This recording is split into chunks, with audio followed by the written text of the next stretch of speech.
você que acompanha o GRCast, o podcast da Globo Rural, que começou numa feira agrícola e está nessa edição especial AgriShow 2025. Tenho o prazer de receber aqui Neto Colombo, muito obrigada por estar com a gente. E agora a gente vai falar sobre vários assuntos relacionados à indústria de máquinas. O Lombo tem um histórico muito forte em amendoim, feijão, café também. Sim. Bem-vindo, Neto. Obrigada. Obrigado, prazer estar aqui com vocês. Que bom.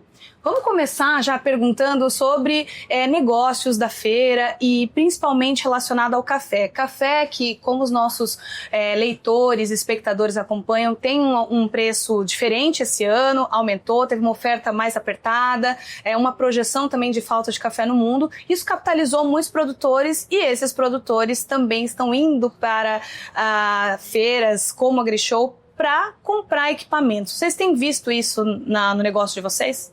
Sim, a gente tem percebido isso já há alguns meses e aqui na feira isso ficou bastante nítido também. E é um momento onde, como você comentou, o produtor está diante de uma situação de bons preços, então é um momento onde ele de fato tem que aproveitar para investir no seu negócio, né?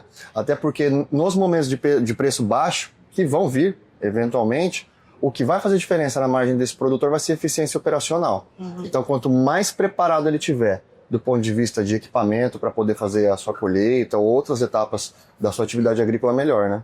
Hoje, o que é diferencial no campo quando a gente fala de máquinas? É tamanho, é porte? Esse produtor, por exemplo, de café, que às vezes tem uma estrutura um pouco menor, uma área menor de plantio, ele pode ter mecanização? Claro. E aí, o que faz sentido depende muito da realidade de cada produtor. E aí tem soluções para cada dor que ele tenha. Então existem máquinas para pequenos produtores, máquinas para produtores maiores, máquinas que vão bem em regiões com declividade. Então existe uma série de alternativas para o produtor que quer se mecanizar e que vai encontrar aqui na AgriShow, no nosso stand, todas as soluções que ele precisa. E nessas tecnologias que estão agregadas à máquina, se é que eu posso falar assim, o que é tendência nesse momento que vocês estão sentindo até de evolução entre as AgriShows e as feiras que a indústria Colombo participa, né? É nítido que a cada ano que passa, a gente percebe uma tendência muito forte de tecnologia nas máquinas, né, embarcadas. O café é uma cultura onde há um espaço muito grande para isso acontecer. E um movimento que a gente tem percebido esse ano, inclusive, é um interesse muito grande do produtor do café Conilon, do Espírito Santo, do sul da Bahia, né, de investir na sua mecanização. São regiões com uma dificuldade de mão de obra. Então o produtor encontra na mecanização a solução para a viabilidade da sua operação agrícola. Né? E quando a gente fala de Conilon, até para quem está em casa e vai ouvir esse podcast em algum momento do seu dia, a gente está falando também de uma produção totalmente irrigada, mecanizada, que melhorou muito ali no sul da Bahia, como você citou, e no Espírito Santo, através da mecanização, né? Esse produtor, ele está mais consciente, ele é o jovem produtor que mecanizou. Qual que é o perfil que vocês entendem que está procurando tecnologia e maquinário de ponta? Olha, tem uma geração de produtores, vamos dizer assim, dos 40 aos 60 anos, que foi, vamos dizer assim, quem desbravou aquela região, quem lutou para fazer essa mecanização do café, né, naquela região. E hoje vem uma nova geração de produtores dando próximos passos, tanto do ponto de vista de manejo, como do ponto de vista de tecnologias que são usadas ali no processo de colheita, né? Então o café Conilon é um café que vem se valorizando no mercado. Então, para quem não conhece, né, a gente tem o café arábica e o café Conilon. O café Conilon, historicamente, sempre foi tido como um café de enchimento, eles diziam, né, um café de menor qualidade. E o próprio melhoramento genético do Conilon nos últimos anos tem feito esse café cada vez mais se destacar pelo seu sabor, pelo seu aroma e ganhar valor nos mercados, né? E aí, consequentemente, vem toda a cadeia crescendo atrás. O produtor, com diferentes tipos de manejo, com outros níveis de eficiência operacional na sua atividade. E quando a gente fala também de café Conilon, o Brasil hoje tem despontado em produção com tudo isso e alcançado competitividade com países como o Vietnã, que é o segundo maior produtor de café e o maior produtor de café Conilon, né, que eles chamam de robusta, no mundo.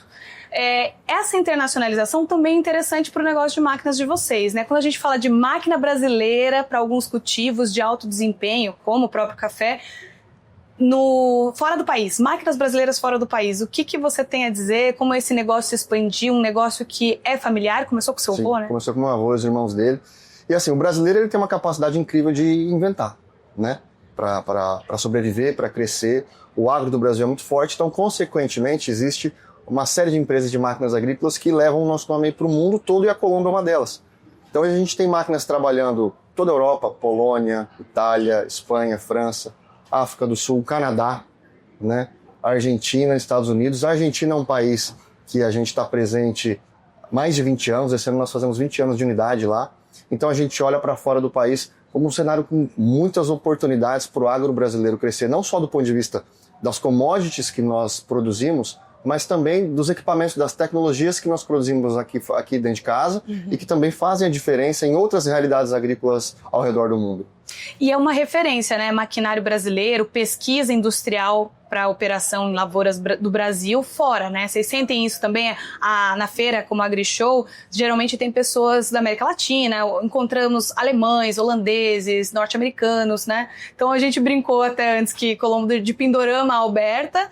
Vocês também sentiram essa procura de pessoas de outros países por pesquisa brasileira, por máquinas brasileiras? Sim, a gente recebeu visitas do Canadá, de toda a América Latina, Paraguai, aqui pertinho, desde fabricantes de equipamentos agrícolas que estão aí fora, enxergam no Brasil empresas que podem ajudá-los também a fabricar lá fora com melhor eficiência, com peças e com soluções que são desenvolvidas aqui, como no nosso caso, né? E também produtores que vêm buscar essa tecnologia para levar para a sua realidade. Então, no nosso caso, por exemplo, nós fabricamos principalmente máquinas para colheita de amendoim, café e feijão. Então é muito comum a gente receber no nosso stand aqui produtores de países como Estados Unidos, Argentina e demais países da América Latina que produzem principalmente o feijão e o amendoim e que encontram aqui na Colombo uma empresa que olha para essas culturas, que são, vamos dizer assim, culturas de nicho, principalmente o amendoim, né? Que nem todas as empresas olham, e que desenvolve soluções específicas para aquilo, né? Perfeito. E a gente vai falar desses dois assuntos, tanto a Argentina como amendoim e feijão. Vou começar a fazer uma troca aqui, falar dos cultivos mesmo de amendoim e feijão. A Argentina, você estava me contando antes, porque, gente, para quem não sabe, a gente faz aqui toda uma produção, vai, conversa antes, faz entrevistas, inclusive tem matérias em www.globorural.com.br e nós estávamos conversando sobre o avanço da produção de amendoim na Argentina, onde vocês estão também com uma ampliação de negócios. Explica isso, quais são as frentes de negócio a Colombo, lá na Argentina, e como vocês pretendem avançar, ampliar esses negócios a partir de 2025? Sim, nós estamos presentes na Argentina desde o final da década de 90, tanto na cultura do feijão como na cultura do amendoim. A Argentina tem uma área importante de produção dessas duas produções agrícolas, né? E desde 2005 nós estamos lá com uma unidade. O que a gente tem percebido, eu estive lá recentemente, é que com a melhoria dos indicadores econômicos da Argentina, o produtor tem se animado mais a investir. E a Argentina tem um espaço muito grande para crescer em eficiência operacional pela modernização da sua frota de máquinas, né? É um país que teve por longos anos uma situação econômica mais complicada, o que inibiu também um pouco o produtor de investir em modernização, em ampliar o parque de máquinas para ter uma segurança maior na hora da colheita. Então teve que se virar com o que tinha, com menos máquina. Então, à medida que o país vem melhorando do ponto de vista econômico e a Argentina vem se abrindo mais para o mundo também para importações, onde havia uma restrição também, o produtor volta a investir, porque ele sabe que investir em mecanização é investir na eficiência. Investir em eficiência é garantir a margem dele naquela operação, né? Então, a gente está olhando para a Argentina para os próximos anos com muito ânimo, sabe? Com muita vontade de crescer e muito espaço para crescer também. Super interessante. E quando a gente fala de exportação e política de exportação, tem todo um conhecimento do cenário geopolítico desses países, né? Então, além da Argentina, vocês têm uma unidade na Geórgia, nos Estados Unidos. Como que está essa unidade e como fica também com as questões macroeconômicas e políticas que envolvem o governo norte-americano, hoje no nome do presidente Donald Trump, junto com as políticas tarifárias que têm causado um furor, inclusive, do mercado, porque são cotidianamente alteradas. Inclusive, a gente está gravando esse podcast hoje, pode ser que daqui 2 dias, um dia, essas políticas econômicas estejam diferentes. Como é que fica essa instabilidade geopolítica para o negócio de vocês? Olha, eu acho que como você falou, é difícil falar porque é uma variável que muda muito. E a gente não sabe o que vai ser o próximo movimento, tanto dos Estados Unidos, da China ou de outro país. Então fica difícil saber como é que essa história vai terminar, né? De maneira geral, e aí olhando pelo lado positivo, eu acho que o Brasil pode encontrar nessa confusão algum espaço para crescer, né? Tanto no agro de uma maneira geral, tanto para nós fabricantes, né? No nosso caso, da Colombo, para quem não sabe, além da gente fabricar máquinas para colheita, a gente fabrica também caidãs, caixas de transmissão, algumas peças que são utilizadas em outros tipos de equipamento agrícola. Que são componentes cruciais para a máquina funcionar. Exatamente. Né? Então, se a gente for dar uma volta aqui na Grishow, a gente vai ver, na maioria das máquinas, a presença das nossas peças. Então, para fabricantes como nós, e é assim que a gente está olhando na Colombo, a gente enxergando o copo meio cheio, a gente enxerga que a gente pode talvez agregar um valor para aquele fabricante americano de equipamento agrícola, né, que antes trazia esse material da China, e que talvez o Brasil possa surgir como uma alternativa de fornecimento mais viável nesse momento.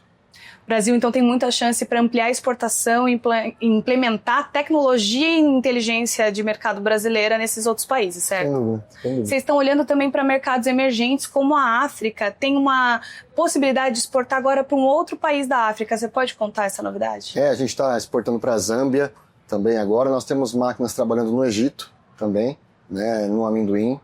E já estamos também há muito tempo presentes na África do Sul, que é um outro país também, que também é relevante na produção de amendoim, feijão. E dada a nossa especialidade, como a gente gosta de se especializar naquilo que a gente faz e agregar um valor diferente naquilo, onde tem feijão e onde tem amendoim, a gente está lá de alguma maneira oferecendo solução em colheita. Eu estava fazendo uma reunião esses dias aqui, né, com um pesquisador, e ele fez um giro pelo mundo e, sem querer, no interior do Quênia, ele esbarrou numa máquina nossa. Né, e veio me mostrar a foto aqui. Então isso é muito bacana, porque enche a gente de orgulho saber que onde tem amendoim, onde tem feijão, de alguma maneira tem um pedacinho do Brasil, tem um pedacinho da gente lá ajudando aquele produtor a crescer, né? Nossa, muito legal. E além de falar dos negócios, vamos voltar um pouquinho para os cultivos. Então, essa expertise com amendoim, com feijão. Amendoim é um cultivo que está muito em alta no Brasil pela sua alta produtividade, correto? Como vocês também analisam o mercado brasileiro para amendoim e para a fabricação de máquinas de amendoim? Sim. O Brasil ele vem crescendo na produção de amendoim de maneira muito consistente nos últimos 10 anos, né? Quando a gente olha o mercado global de amendoim, existe uma tendência do aumento do consumo do amendoim, pelo amendoim ser um alimento saudável, né, muito nutritivo e mais barato do que algumas nozes, por exemplo. E aí quando a gente olha o contexto global de produção de amendoim, a gente tem mercados maduros já, né, em área, né, como por exemplo a Argentina, como por exemplo os Estados Unidos, que têm extensões de plantio já maiores que o Brasil, mas que não estão crescendo mais tanto em área. E no caso dos Estados Unidos até tem um consumo interno muito forte, então exportam muito pouco. Então nessa relação de oferta e demanda global de amendoim, com uma demanda crescente, o Brasil se destaca como um potencial no abastecimento dessa demanda global de amendoim, né? Então nós reunimos aqui no Brasil condições agronômicas, de espaço, de área para crescer na produção de amendoim e abastecer essa demanda lá fora, e é o que vem acontecendo. Então amendoim que hoje majoritariamente é plantado aqui no interior de São Paulo, vem crescendo no interior de São Paulo, vem se tecnificando cada vez mais e nos últimos anos tem expandido para outras regiões, Goiás, Mato Grosso do Sul, Mato Grosso, tanto com produtores aqui do estado de São Paulo que estão indo para lá e também com novos entrantes de outras culturas que estão procurando alternativas de atividade que estejam remunerando mais, porque o preço da soja e do milho não está tão bem, o produtor começa a olhar para o lado e ver como que eu posso complementar minha atividade aqui, né, melhorar minha rentabilidade com outras culturas. E aí o amendoim tem também se apresentado como uma alternativa para aquele produtor que quer diversificar com uma cultura de valor agregado. Começa, às vezes, com uma diversificação de negócio, depois acaba se tornando ali o plantio principal, né? Sim, sim. E é interessante que o amendoim também tem algumas variedades que estão sendo pesquisadas para se adaptar ali às condições climáticas, geográficas de um território, né? Então, para sair de São Paulo também com uma variedade mais potente, resistente para clima. Sim. E vocês estão acompanhando também para ofertar máquinas? Sim, o trabalho do desenvolvimento genético é fundamental para esse movimento de expansão. Então, e aí o Brasil tem uma competência muito grande por instituições como a Embrapa, IAC, que vem há anos desenvolvendo variedades, tanto aqui para o interior de São Paulo e também variedades mais adaptadas a regiões como Mato Grosso, né? Então, sem essa pesquisa, toda essa dinâmica de mercado e esse crescimento do Brasil nesse cenário internacional não seria possível. Uhum. E a gente está na temporada especial da AgriShow e falamos muito também sobre apostas de negócios para essa feira. E no caso das indústrias Colombo, o feijão também é uma aposta para 2025, porque a gente tem ali como amendoim alto desempenho, alta produtividade, e o feijão voltou com mais força esse ano. Você concorda com isso? Eu acredito que sim. E uma coisa que eu tenho notado é que o produtor de feijão, ele tem encontrado alternativas no cultivo de feijões especiais. Então a gente está acostumado a conhecer o feijão carioca, que a gente come em casa, né? Mas feijão é um alimento que é comido no mundo todo e que tem uma infinidade de variedades, né? No caso aqui, mais quem come o carioca é o brasileiro. Mas existem variedades de feijão que são comidas na Índia, na Europa, muito específicas, com um alto valor agregado. Então o produtor ele tem também encontrado, aquele produtor tradicional de feijão, que planta o carioca, ou plantava o carioca, ele tem também encontrado uma alternativa para melhorar sua rentabilidade, olhando para o mercado externo, né, a partir do cultivo dessas variedades diferentes de feijão que se adaptam melhor no paladar de outras regiões do mundo. E aí tem um trabalho também muito interessante feito pelo IBRAF nesse sentido, de representar o feijão brasileiro lá fora. Bacana. Bom, a gente está indo para o final do nosso papo aqui no GRCast. Eu queria saber, claro, como a AgriShow movimentou muitos visitantes, muitos parceiros e indústrias, né, expositores, foram 800 no total em 2025. O que vocês acharam da feira, nesse termômetro inicial, né? Sei que muitos negócios saem da feira e vão muitos negócios saem da feira e vão se concretizar depois dela. Qual é o clima, assim, para você, para a empresa, e também qual é a percepção da AgriShow 2025 para a área de máquinas? Olha, a gente está saindo da feira com uma perspectiva positiva do mercado, né? A gente sabe que a gente tem elementos como a taxa de juros que são importantes para o produtor tomar a decisão de investir aqui, e esse é um desafio que nós temos na cadeia. Mas, de maneira geral, conversando com alguns colegas e pelo que a gente observou também no nosso stand ali, a gente está saindo daqui animado, a gente está atingindo as expectativas de negócio que nós viemos cá para fazer, a gente está saindo com crescimento, é o que a gente tem ouvido também do pessoal, de que a geração de negócios esse ano está um pouco maior do que o ano passado. Eu acho que isso sinaliza, não é importante só pelo que está gerando de negócio, mas pelo que isso sinaliza de que o produtor está voltando a investir, né? Então acho que isso é importante, não só para o nosso segmento aqui, mas para a competitividade do Brasil como um todo. Então a gente está muito animado e olhando para 2025 como talvez um ano de retomada do segmento de máquinas agrícolas, de melhoria, né, que veio de alguns anos de dificuldade, e nesse ano aqui, pelo que a gente está observando na AgriShow, está recuperando. Que bom.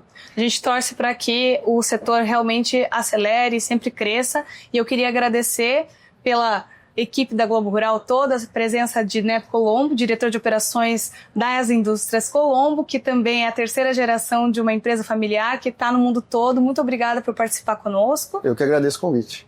E você fica com toda essa lista de conteúdo bom para compartilhar com os seus pares, com seus amigos, com quem você acha que merece ouvir um conteúdo de qualidade sobre máquinas agrícolas. Você já sabe, você encontra no Spotify, no YouTube, no site, todas as temporadas. Essa é a segunda especial AgriShow do Globo Rural Cast, que você já sabe, tem muitos conteúdos sobre máquinas, inteligência artificial, automação, tecnologia e, claro, a voz do produtor no campo ou na cidade para você. Até a próxima!